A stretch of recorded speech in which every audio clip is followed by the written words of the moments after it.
জাপানের এই ১ কেজি গরুর মাংসের দামে বাংলাদেশে পাওয়া যাবে আস্ত একটি গরু। অতি মূল্যবান এই গরুর মাংস উৎপাদন হয় শুধুমাত্র জাপানে।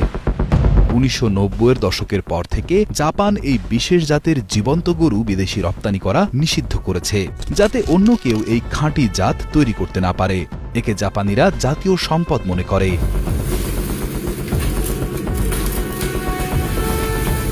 এরা মূলত জাপানের দেশি গরু, যা প্রায় ২০০০ বছর ধরে সেখানে বংশবিস্তার করে আসছে।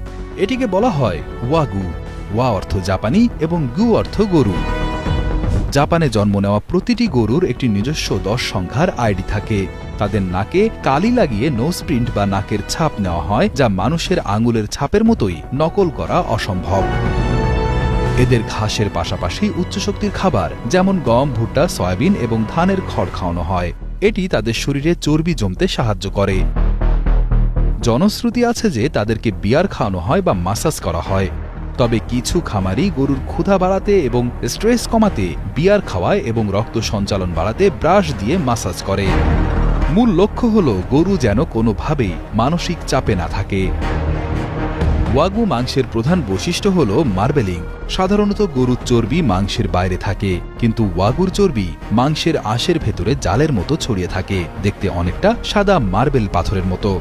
এই চর্বি অসম্পৃক্ত এবং এতে ওমেগা-3 এবং ওমেগা-6 থাকে। এই মাংসের গলনাঙ্ক খুবই কম। মানুষের মুখের তাপমাত্রাতেই এই চর্বি গলে যায়, তাই মুখে দিলেই মাংস মাখনের মতো মিলিয়ে যায়।